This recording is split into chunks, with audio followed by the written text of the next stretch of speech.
ஜோதி அருட்பெரும் ஜோதி தனிப்பெரும் கருணை அருட்பெரும் ஜோதி. ஓம் சரவண ஜோதியே நமோ நம. சர்க்குருநாதா சண்முகநாதா மருட்பெருஞ்சோதி அகத்தீசாய ஆறுமுக அரங்க மகாதேசிகாய நம. ஓம் முருகப்பெருமான் திருவடிகள் போற்றி. ஓம் முருகப்பெருமான் திருவடிகள் போற்றி. ஓம் முருகப்பெருமான் திருவடிகள் போற்றி. ஓம் அரங்கர் திருவடிகள் போற்றி. ஓம் வான் புகழ் வள்ளுவ பெருமான் திருவடிகள் போற்றி போற்றி போற்றி. திருக்குறள். மெய் உணர்தல். பிறப்பென்னும் பேதமையை நீங்க சிறப்பெனும் செம்பொருள் காண்பது அறிவு. குறள் எண் 358. பிறவிக்கு காரணமாகிய அறியாமையை நீங்கும் பொருட்டு முக்திக்கு காரணமாகிய உண்மை பொருளை காண்பதே மெய் அறிவாகும். வள்ளுவ பெருமான் திருக்குறளில் மெய் உணர்தல் இந்த அதிகாரத்தில் சிறப்பாக பிறப்பென்னும் பேதமையை நீக்கு என்பது வள்ளுவ பெருமானின் வாக்காகும். ஓர் அறிவிலிருந்து 6 அறிவு வரை உள்ள அனைத்து ஜீவராசிகளிலுமே மனித வர்க்கமே மகத்தான பிறப்புக்குரிய சிறப்பு.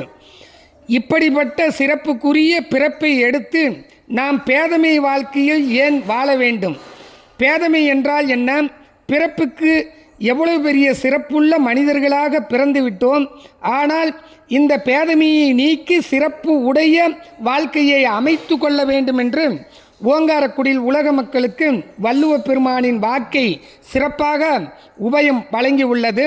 அனைத்து பொதுமக்களும் பிறவிக்கு பேதமை உண்டு, சிறப்புக்கு செம்பொருள் உண்டு என்பது வள்ளுவரின் வாக்குக்கு ஓங்காரக்குடியில் குருநாதர் உலக மக்களுக்கு நாம் 10 மாத தீட்டுதான் இந்த உடம்பில் தங்கி அது தீட்டாக இருக்கும் இந்த தேகம்.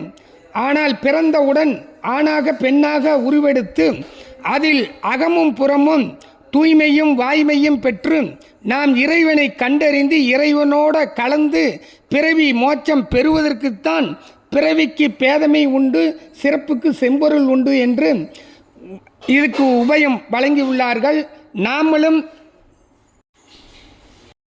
நாமளும் இது போன்ற ஞானிகள் வகுத்த நெறியில் நெறி பிறழாமல் வாழ்ந்து உயிர்கொலை தவிர்த்து புலால் மறுத்து தான தர்மம் செய்து தவசிகளை வணங்கி ஓங்காரக்குடியில் உலக மக்களுக்கு இந்த அருள் பலத்தையும் புண்ணிய பலத்தையும் குருநாதர் உலக மாந்தர்களுக்கு உபயம் வழங்கியுள்ளார்கள். நாமளும் பின்பற்றி இந்த நெறியை கடைபிடித்து கடவுள் தன்மை பெறுவோமாக. ஓம் முருகா, ஓம் முருகா, ஓம் முருகா.